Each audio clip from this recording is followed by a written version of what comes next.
And now, the final season of The Diary.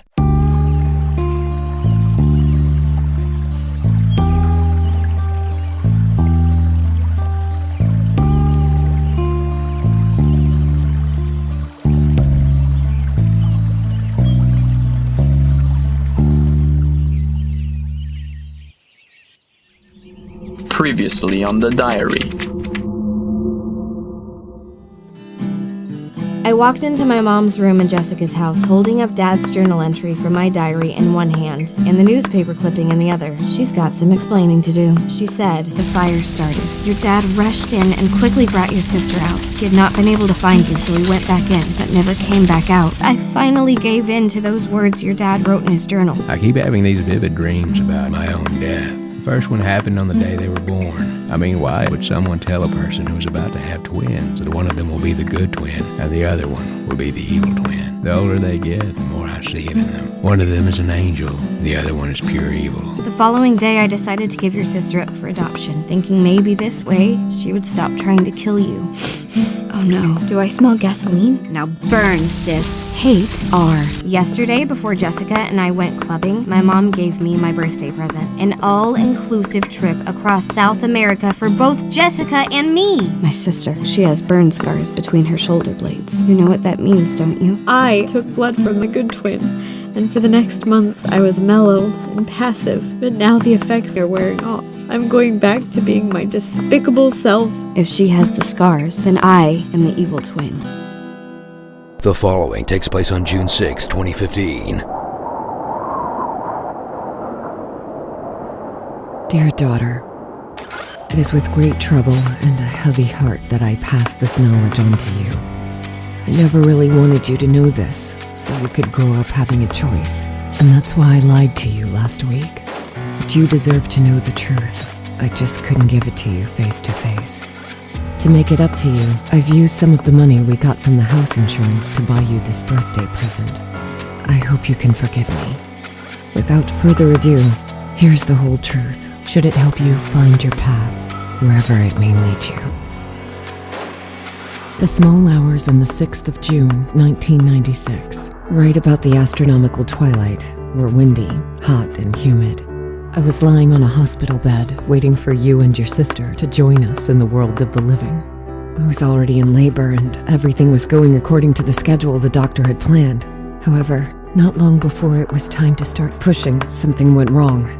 It seemed too early to tell, but both the EKG and the ultrasound confirmed it.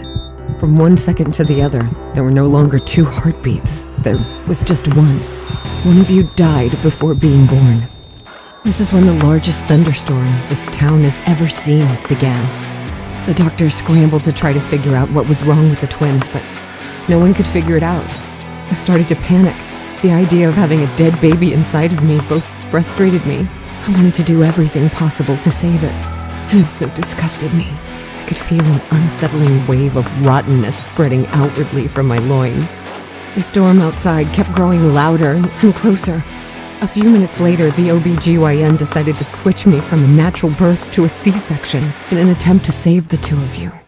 And then one tremendous flash of light, instantaneously followed by the most intense and deafening roar the sky has ever made, took all the power to the hospital out.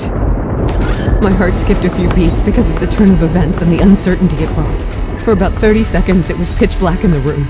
Nobody moved a muscle as not to trip on anybody else or knock something down. The sound of a curtain being pulled back scared me, but let some light from outside into the room. Then, flickering lights brought everything back to being functional again as the backup generator barged in. I was covered in sweat and tears, and I was hyperventilating. As a precaution, one of the nurses said they would need to track my heart rate as well and strap me to a monitor. But as soon as she turned it on, a bright light on the wall sparked out and shorted all electricity left in the building. No air conditioner, no monitors, no light for surgeries, no power for respiratory machines or pain medication dispensers. Absolutely nothing. This is when total chaos ensued. Patients screaming in pain, hospital staff running around, guests and visitors yelling for help. It was complete madness. And yet, somehow, some of the victims from the burn unit had managed to claw their way into our room and dragging their bodies on the floor while begging for mercy. Why our room? The horrendous sights of their wounds and scars, their screams of agony and the tears running down their faces as they implored clemency, altogether pushed me from transitional labor into delivery. Out came the first baby. She immediately started crying, and the nurses had to split between keeping the other patients out of the room, wrapping the baby in, and getting ready for the second one. And then came out a limp sack of bones that as soon as it was out of the womb, twirled and coiled like a dead snake whose muscles are still spasming. I closed my eyes because there was really nowhere to look to have a peaceful sight. That's when I heard the sound coming out of the other twin. Much to everyone's disbelief, she was alive, but she didn't cry like every other regular baby usually does. I opened my eyes and the second newborn had started giggling, a maniac laughter. She was making fun of everyone else's misery. She was rejoicing and enjoying the dreadful circumstances that had befallen during her birth, hysterically mocking them to their faces as if she were deliberately responsible for it all.